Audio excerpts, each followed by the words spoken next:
গতকাল গভীর রাতে অবধি তল্লাশি অভিযানে নেমে ধনপুর পঞ্চায়েতের অন্তর্গত বৈদ্যনাথ গ্রামের জাকির হোসেনের বাড়ি থেকে 3 বাংলাদেশি সহ প্লাস্টিকের 2 ড্রাম ভর্তি শুকনো গাঁজা উদ্ধার করে। তবে একই বাড়ির পাশের ঘরে বাড়ির মালিক জাকির হোসেন পুলিশের আঁচ পেয়ে পালিয়ে যেতে সক্ষম হয় বলে পুলিশের সূত্রে জানা যায়।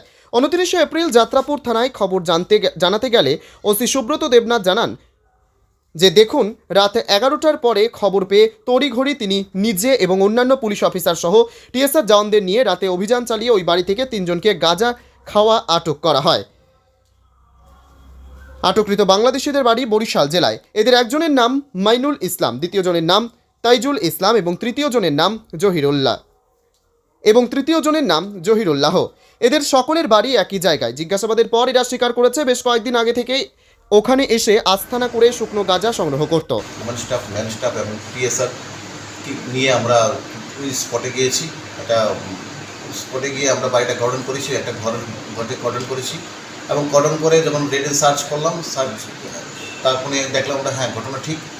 3 জন লোক, তাদেরকে পরিচয়পত্র সব কিছু দেখে জানা গেলাম তারা বাংলাদেশি। তাদেরকে আমরা যেহেতু বাংলাদেশি, তারা কোনো ভ্যালিড ডকুমেন্ট দেখাতে পারেনি, তারা মানে এন্ট্রি টু ইন্ডিয়ার কোনো দেখাতে পারেনি। কেন আসছে সঠিক কারণ দেখে বলে তারপর 3 জনকে আমরা অ্যারেস্ট করলাম। অ্যারেস্ট করে আমরা ঘরটা সার্চ করলাম। ঘরটা সার্চ করে দেখলাম আমরা 2টো ড্রাম পেয়ে গেছি, 2টো নীল কালারের ড্রামে গাঁজা ভর্তি। সাথে সাথে আমরা গাঁজাগুলো সিজ করলাম, সিজ করে নিয়ে আসলাম এবং বাড়ির মালিক, যে ঘরটা খালি ছিল, বাড়ির মালিক জাকির হোসেন, পরে জাকির হোসেনের বাড়িতে আমরা সাবসিকুয়েন্টলি রেড করলাম, জাকির হোসেনের পলাতক। তো হাওয়ার আমরা থানাতে এসে জাকির হোসেন, যেটা হারবারিং করেছে 3 জন বাংলাদেশি, জাকির হোসেন এবং ওই 3 জন বাংলাদেশি এগেনস্টে আমরা এনডিপিএস এবং আইপিপি একটি আমরা কেস নিয়েছি, তদন্ত করছি। দেখুন, বিষয়টা আমরা কিছুদিন যাতে বিভিন্ন যে আপনারা জানেন দেশের পরিস্থিতি বা এতে বর্ডারিং পরিস্থিতি, তো আমরা টোটালি বর্ডারে সাথ ভিজিল রাখছি এবং প্রতিনিয়ত আমাদের হাই অথরিটির নির্দেশে